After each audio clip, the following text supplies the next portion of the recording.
You wanted to meet the team, you're facing with 10 opponents. I'm the truest son of the Demon King, erasing Meliodas, cause he would just leave the family tree. Betraying me is still hopeless when I'm keeping the piety. You'll be enslaved with hypnosis. The goal is killing the sins I'm sitting up there with the throne is. I'll do it alone if the others opposed to your power, even as cirrhosis. I'm the coldest with the swordplay, and I may be a little short, but just ask my dad. God power, here's my forte.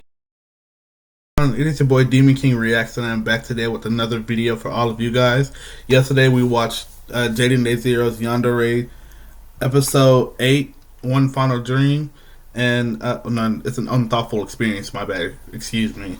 And today we're checking out part 2 to that story. If you guys like these videos, please consider liking and subscribing to join the Demon Clan. We're pushing to 330 subscribers, so let's try to get there. You know, y'all just like, comment, subscribe. Please like and subscribe. And please comment, because I would love to engage with y'all. As I stated, within these few years that I've been doing this, so it would be great to, you know, talk to y'all. And I do appreciate those who do comment. You know, it goes a long way. It keeps me motivated, as Virgil would say. But without further ado, you know, like I said, link to the original video will be down in the description box below, and link to the playlist of the Yandere stories if you guys want to check the rest of them out will also be in the link to the description.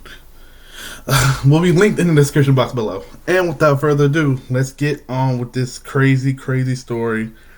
Let's go. Previously on Yandere Stories. Alright.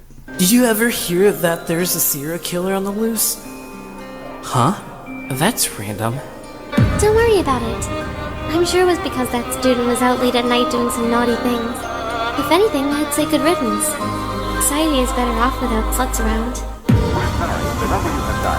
Okay, so if you guys like, this is good doing a recap. So we know, I think the last part we left off, I think Luna walked in and was that his house, or was that the protagonist's house? I think Kaneki was his name. And he and she, I think she had blood on her, so we don't know what's going on there. But it's safe to say that she's either the Yandere or she's the serial killer that's been going around from town to town. So wow, my neighbor just said fuck it, let me go ahead and go. But yeah, so that's the situation now. So Kaneki and I forgot the friend's name arrived at the house. Luna is standing currently in the living room area of the protagonist's house, and she is now covered in blood. So let's see what this is all about.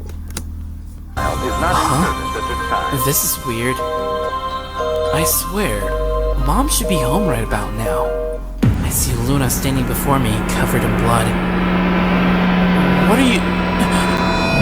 Welcome home, Kaneki. Jaden Day Zero presents.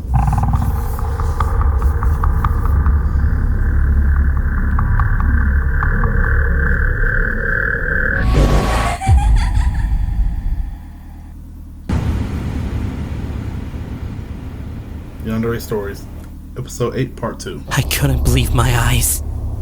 I couldn't comprehend this unexpected situation in front of me. I looked next to Luna's feet and saw both my mom and dad dead in their own blood. Well, that just confirms that Luna is probably the serial killer. My body couldn't move. My mouth couldn't speak. I was in total shock. But I knew I had to run away. Suddenly, Takashi from behind rushed in without noticing Luna standing inside. Come on, dude. What are you just standing there for? Huh? I wanted to scream. I wanted to yell. But all I could do was watch as my best friend got his throat sliced right in front of me. No. Why? Kaneki, help me. Well, a detail that would have made this way more immersive if Jaden Day had added the sound of a body hitting the floor, just like a thud, just something like that. That would have been super immersive. But okay, so Luna is boosting her KD, and now that Kaneki has seen what she's done now. I don't know. He's alive in the beginning. He's alive in part one. So I believe she has now is keeping him hostage. Wow. Okay, so that's come full circle. So, well, who's the Yandere if she's the serial killer? Oops, my apologies for that. Okay, there's that. Take care of that. So that's now we have a mysterious serial killer that's going on, or Yandere. I mean, that's going to be in the story. So let's see how this goes. I reached out for Takashi's hand as he fell to the ground. I had no idea what I was supposed to do. My head was going insane from trying to comprehend all of this. Then she said, Oh, well, that's too bad. If only he stayed at school, he might have lived to see another day. "What have you done?" Hold on. It can't be. You're... Oh, you just now figured that out? Well, now that the cat's out of the bag, I guess this means I'll either have to take you hostage or kill you. Oh, can we take a moment to acknowledge the tone shift of this female voice actor? She was all happy, friendly in the beginning. Now she's become more monotone and deadpan. That is very, very impressive. Shout out to whoever is voice acting this. Oh, okay. Arakachi is right here in the link. I'm looking at it. Shout out to her. This is really good at voice acting. Out of all the people that I knew, she was the last person in my head to be the serial killer. I knew I needed to run away, but my body just froze. My mind went hazy. I couldn't think straight. All I could do is question her motives as to why she would do this. Well, actually, I think I'll have a little fun and take you hostage, Whoa. since I've grown very fond of you these past couple weeks. What? Oh my gosh, your face is priceless. I totally need to take a picture of this. She took out her phone and snapped a picture of me grieving with my friend corpse in my hands. This That is downright devious. Taking a photo of my man's with his best friend's corpse in his arms is crazy. But bro, you got all the chance in the world to strike. I mean, she may be armed, but I'm pretty sure you can overpower her, bro. Like, let me come home and see that my mom and my parents are slaughtered by some little girl. You finna get folded like a freaking lawn chair, and then I'm gonna send you to the fourth dimension. I swear. You wanna catch this RKO out of nowhere? What you mean? was sick and messed up. Only God would know what was going through her mind. Now, why don't you be a darling and help me clean up this bloody mess? Oh, and by the way, if you try telling anyone or even attempt to run away, I will start plugging anyone and everyone close to you, one by one, until you have no one left. So be a good boy, okay? Joke's on you. I done already sent 5 mass emails. I done doxed our location. And I done called the FBI while you were over there monologuing and up, looking at that photo you took. I was trapped. I didn't want to put anyone else in danger. I couldn't bear the thought of it. What you mean? There's strength in numbers, bro. What are you talking about? I don't want to put anyone else in danger. Sir, bro. See, this is you're already going about this wrong. Oh my gosh, bro. You had plenty of opportunity. Okay, hold on, wait. I'm assuming that they're standing about inches apart because she did have to run over. She had to close the distance to get old boy and kill old boy behind her. So, or behind him, not behind her. Takashi, she had to kill Takashi, but Kaneki was standing in front of her. So you really had like a chance right there to you analyze the situation. You saw that she's obviously murdered your parents. It was 2 of y'all. Okay, cool. I'll give her the benefit of the doubt. Sneak attack. But you got so petrified to the point where instead of you acting, you let your best friend die. Like, that is on you, and you got yourself in the situation. But at the same time, too, you could have been like, bro, You could have turned around. Matter of fact, you could have turned around and be like, "Oh man, this girl is don't like the shit. Murdered my parents. I'm standing in the door. Takashi hasn't walked in yet. I'm finna back out the door, close the door, lock her inside, and call the police and run down the street. You got her information. Pretty sure y'all been texting. You got a number. Unless she got some burner phones. I mean, that's different. But you probably have pictures. I mean, y'all. She said she's going fond, so y'all bonded. So, bro, like you had plenty. This is the Yandere story. This is fiction. Let me stop going on a little tangent. I'm going to continue. Of anyone losing their lives, all because of me. She then told me to drag my own parents and my friend's body to the bathtub. I had no idea what she was going to do, but it's not like I had a choice. After collecting their bodies in the tub, we both started scrubbing the wooden floors to clean up the stains of blood. After half an hour, the house looked as if nothing had happened. Good boy. I'm so glad you're obedient. If you weren't, well, let's just keep it at that, shall we? Okay. Aw, don't be sad. It'll only get better from here on out. Who needs family and friends when you have me? I couldn't believe what I was hearing, but it's not like I could do anything to stop her at the moment. She suddenly told me to sit down with my eyes closed. What do you mean you can't do anything, sir? I'm pretty sure she's keeping a close eye on you. That's cool and everything. But you know that house better than her. Use your home field advantage. You could have took a vase to her head, like, caught her off guard. Like, when if y'all, like, cleaning the floors, okay? I'm pretty sure you got some kind of cleaning material. Spray her in the eye. You got every opportunity in the book right now presented to you. But like I said, this is a written story. I can't really just be logical. This is supposed to be this is a unfortunate situation for the protagonist. But I'm just like from a realistic perspective. You got a girl and you're in my house and you think I'm gonna let you get off scot-free with murdering my parents? Like, no, I'm sorry. I didn't know what she was up to, but I did it anyways. Suddenly, I feel a sting in my neck as though I was being stung by a bee. There we go. What the hell was that? Let's just say it's my little insurance in case you try anything funny. Insurance? Well, I guess I could tell you. I injected you with poison. Poison? Although, it won't kill you. Unless you stop taking this antidote in my hands. Are you kidding me? Like I said, it's my insurance.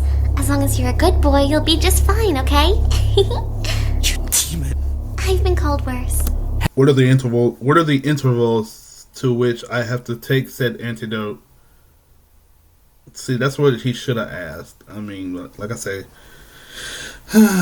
this is an unfortunate situation. But it would have been great had there had been more banter and more real. Because it would be great to flesh out. The story is good right now, but little questions like that. Because he's already stated in the beginning, he was already planning to get revenge and making this journal. That should have been the first question you should have asked as soon as she told you, "Oh yeah, I'm injecting you with poison." Okay, what are the intervals of what I got? Of what the poison is to take, just in case, for not only for my safety, just to let you know I have this leverage, and then if the antidote is something I can buy on my own, because she can't be with him 24/7 of the day. You guys, I'm pretty sure you guys know what I'm saying, but there's a lot that you could be doing but like I said, this is a story, this is a fictional story, but it would have been great to see these, this stuff get fleshed out. And I'm just talking from whatever the person who's writing a story and wants to portray a story. It's great, to see more dialogue rather than more. So this stuff is kind of explaining itself, but at the same time, it's not really. One character is more fleshed out than the other. Like Luna seems to be more fleshed out than Kaneki, and Kaneki. I mean, this is what first person. It's kind of told from a third person point of view. It's just there needs to be more into it. I don't know.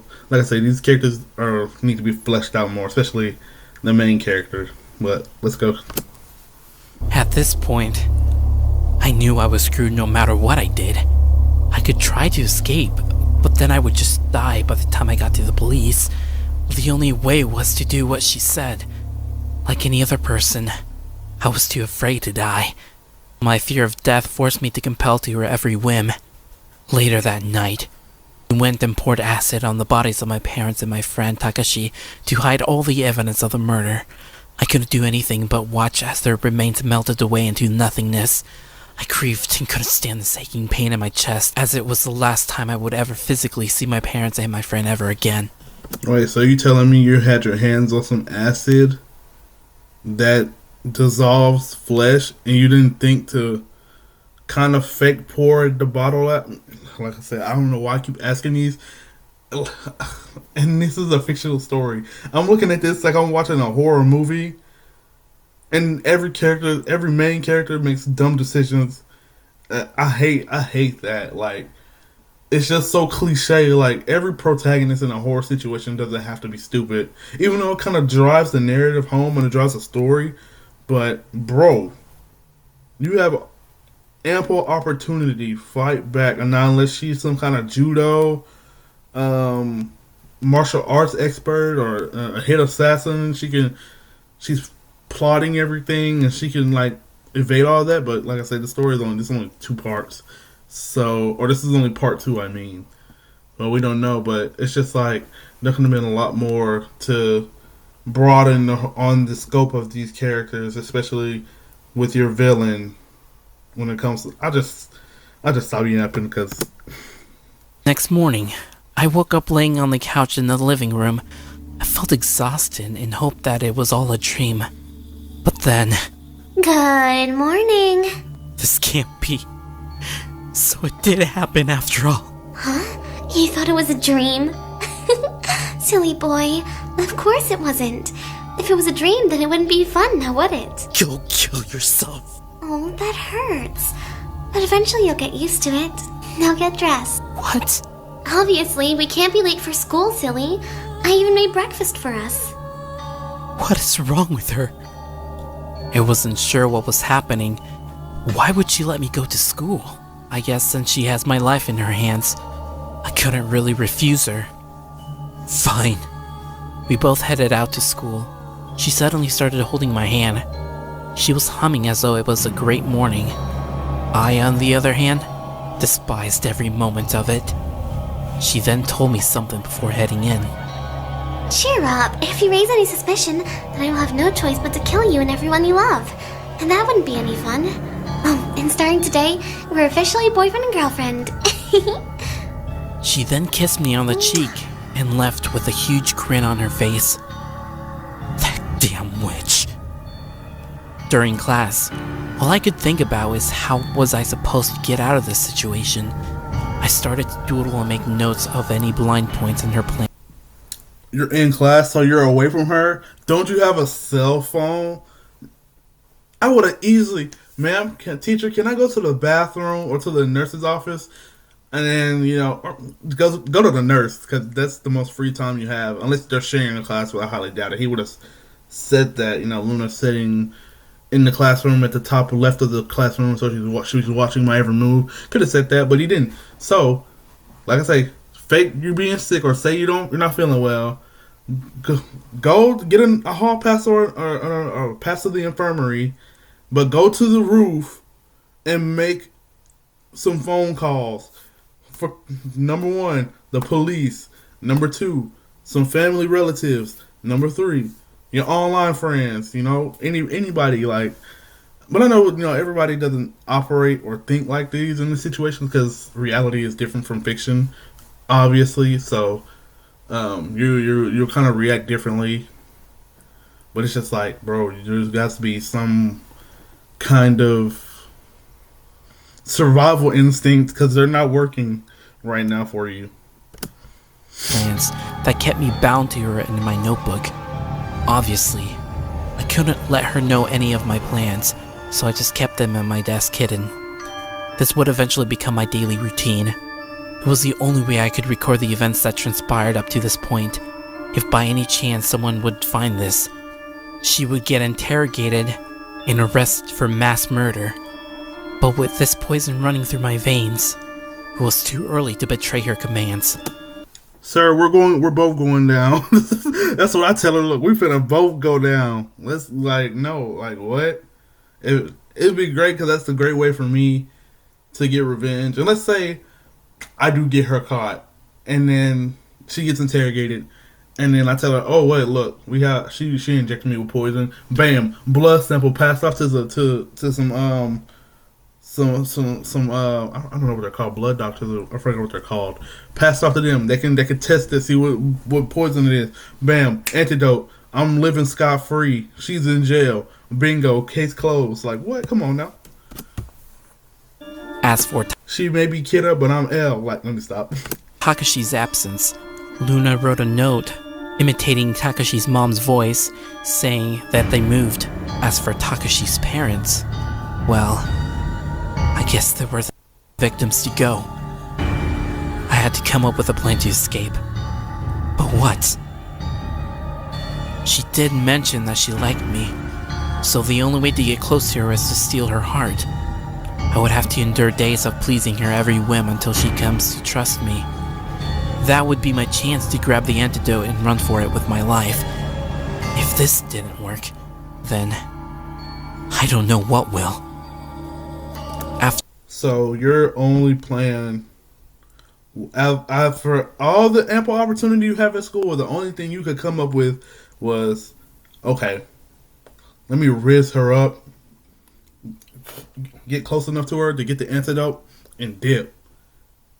But you're at school. I'm pretty sure y'all have separate classes, and you're telling me that the only plan you came up with is freaking rizzing your parents' killer up. Bro, you deserve whatever. You deserve the situation to be in. If that's your process of thinking, yeah, you deserve to be in this situation. After a week, I tried earning Luna's affection by taking her out on dates and suggesting to make dinner for her. She at the very least seems to enjoy it. I always wondered what made her commit murder on multiple occasions. How could someone that looks so innocent be able to stoop so low as that? I need to know. And also, I made it a personal mission to do just that. Every few dates, I would try to ask her about her parents and her life, but she would just brush it off. I guess it's because she didn't trust me just yet. Suddenly, on the 5th date, it opened up to me. Went to an amusement park for the first time, and as we were riding on the Ferris wheel, asked her, "Are you doing this? What part of killing innocent people do you enjoy so much?"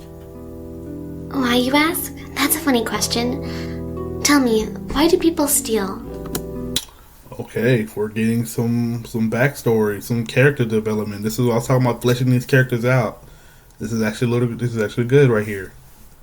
But she seemed a little bit fleshed out more in the beginning, in the start anyway. But this is great to build upon. Why do they enjoy taking other people's belongings? It's because they can find it thrilling knowing that they can forcefully take what they don't have. I simply want what I don't have, that's it. Which is what? I don't need to tell you any more than that. I wonder what kind of trauma she went through to reach this point in her life. But there's no sense in asking any more questions if it doesn't help my agenda of getting close to her. After the amusement park, we went home. On our way to the front door, she suddenly stabbed me with a daily dose of antidote that kept me alive. Every time she did that, it reminded me of the first time she stabbed me back in the neck with a poison. It felt horrible. But what else could I have done? Later that evening, I took a bath. It was probably the only peaceful time where my mind was at ease. It felt as though all the tension that built up... So you're in the bath, alone. I'm pretty sure you got your phone in there. Send some text out, sir. Like, what? You ain't gotta make a call, a text, a silent text. That's all it takes. Send a message, delete the message. She won't know. And keep your phone on silent. Not even vibrate. Bam, you're rescued. Through the day, vanished. But my thirst for revenge hasn't been quenched yet. Suddenly, I hear the door open. I'm coming in! What are you doing? Oh, someone's shy. Have you never seen a naked woman before? What woman? All I see is a devil with the face of an angel. I'll just take that as a compliment. He then proceeded to come into the bath. Not gonna lie, Jaden, that was kind of a bar. Not gonna lie. You cooked with that one. With me and started to scrub my back, both based together as though we were a newlywed couple. This was a very odd situation for me. Either way, hormones got the best of me. Someone seems to be excited. Shut up! You know, my parents, they weren't, as you would say, caring. My dad was a drunk and my mom was a whore who slept with people for money. I was a mistake to them. I was neglected and abused since birth. What? She turned around, and I saw scars ranging from her neck all the way down to her waist. I was mortified, as the scars seemed to be deeply engraved into her skin. These scars are the proof of that. It's not fair that everyone else gets to be happy while I had to suffer through this hell for 16 years. Girl, do you think you're the only one? Damn, there are little orphans. Hello? Or you think you're the only one? What kind of narcissistic shit is that?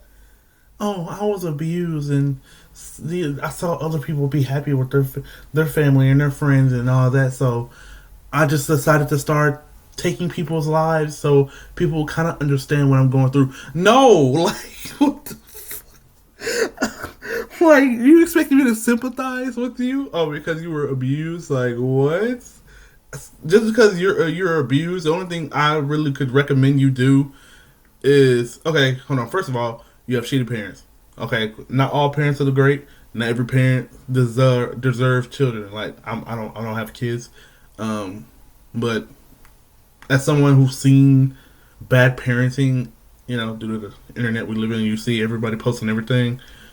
It's safe to say not every pair of parents deserves a kid, but every kid deserves a pair of loving parents. It sucks that you got the short end of the straw, but at the end of the day, you know, you can't just like take your pain and force your pain onto other people.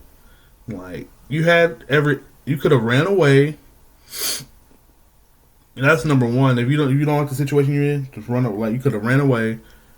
Tell somebody, just like the doofus protagonist right here, who's in literally, you're doing what your parents did to you to him. You took away his parents, and now you're kind of emotionally, you've emotionally scarred this man, and now you're emotionally and physically, not even physically, but mentally abusing him. You poisoned him, so yeah, I got physical abuse on there. And you're keeping this man on a leash. Like, and you're telling him this sob story to making me feel like I need to start feeling bad for you. He might, but I'm not. Y'all are both doofuses. But like I said, this is a fictional story, you know. But, you know, let's continue. Let's continue with this sob story crap. But it is just crazy how she's projecting her pain and her suffering onto other people rather than try to seek help and counseling. Or she could have really... You've been talking to Kaneki for weeks, quote unquote weeks, for as long as y'all been going to school, and he never one thought to ask any of these questions before. Hey, like, because if you're talking to a girl as a guy, me talking to a guy, that's gonna be like the main thing I ask is like, what's your life at home? Like, if you're getting to know her, you know, you want to know what she does with her daily life, how's her connection with her parents, you know, and because, you know, every guy, you know, you want to meet her, obviously, you want to meet her parents, and you want her to meet your parents. That's number one. So the fact that he never asked this was kind of his fault too, but he should have asked, and he could have got these answers way ahead of time. But like I say, this is a fictional story, and Jaden is writing these, and I can tell he put blood, sweat, and tears into these stories. But it's just like these it's kind of like backwards, because y'all have been talking for a while. I'm pretty sure somebody should. I'm looking at this like it's a real thing, but that's why you gotta treat these stories as a real. That way, that connection seems real, but it seems like it just seems like they kind of just she got attached because she was giving her attention, and I know that's kind of the basic yandere trope, but it's just like, bro, this all could have been avoided had he asked the right questions at the right time in the beginning. and he could have been her beacon of her beacon of hope, or the light in her life, quote unquote, as to say. Could have went like that, but it went darker. And another thing, it was we never knew, was the one key for detail is, how did she know where this man lived? That's another thing. And he never said that they ever hung out outside of going to school. So the fact that she showed up to bro's house uninvited and got access to the house is crazy. But, like I say, this is a story. But now you know. Happy? I don't know what to say. Well, it's better that way. I'm done here. Let me know when you're finished. I wasn't sure what to do. I don't know if she was telling me the truth or not. Maybe she was lying to me and tried to get into my head? I suddenly had mixed feelings and felt sorry for her. You better not fold. You better not fold with that. Get out of here with that. Oh, I'm starting to feel sorry for her. She's doing what happened to her to you, sir. I don't know if you can see that or not. Oh my days. But I can't just easily brush off any ill intents towards her for killing my parents and my best friend. I just don't know anymore. And that concludes... Okay, alright. That was part 2 of episode 8, An Unthoughtful Experience. And I'm looking over here, and there is a part... Oh, there's a part 3 to this story. So we have another final part. So if you guys want to see that final part, even though I'm going to upload it anyway, regardless. But I would appreciate a like and a subscribe if you've gotten this far. And comment what you would have done in this situation. Because the situation all around just seemed like it was quite easily avoidable. Because they talked for a while. And then like I said, they talked for a while. He said they were texting, but they've never hung out outside of school. So the fact that she showed up to his house, that's kind of a plot hole right there. And it would have made way better sense if he we started hanging out in the beginning. We started hanging out after school. We bonded closer, and then he could have learned more about her. And then the fact that she could have saw the relationship he had with his parents. Like, his parents was cool. They take care of him. They love him. And then she could have looked at that, and then that could have triggered that response in her, like, oh, he has the thing that I couldn't have had, and that which would have led to her offering his parents, and also figure out where he stays, which could have then led into the next few events of the story. So, like I said, there's a lot of fleshing out that could have been redone, revised and edited and whatnot. I'm just giving you my 2 cents of how I would have written this story and how I would have gone about this situation. But it's just like the fact that you're self-projecting your traumas onto other people, and then expecting other people to kind of feel... I know she's probably not wanting people to feel sorry or feel bad for her, but it's just like, I kind of do, but at the same time, it's just like, that's not how you handle that. I mean, everybody responds to trauma differently, of course, but that's not a healthy way to respond to that, because they're just going to keep doing it over and over again. And then it's just like, if you don't have no motive, if your motive is not to get accepted by somebody, which I'm pretty sure if you told somebody that flat out and they feel sorry for you, I'm pretty sure that's how most people, or a good person who would want to try to help you cope and grow away from that and become a better person overall. Pretty sure Kaneki would have wanted to be that guy, but rather you never asked or cared to ask. You took it upon yourself to show up in this man's house unattended, take the life of his mom and his dad and his best friend, and not take him hostage. Now he wants what's the word I'm looking for? He wants the worst possible thing to happen. He wants revenge, essentially. But I've yapped on long enough. Like I said, if you guys like this video, please consider liking and subscribing to join the Demon Clan. Links to the original video will be down in the description box below. part 1. If you haven't seen part 1, be sure to check that out. It's also on my channel. And like I said, this will also be added to the playlist, to the Yandere playlist. And I will see you all in the next one. Deuces. Like I say, I really do hate stupid protagonists.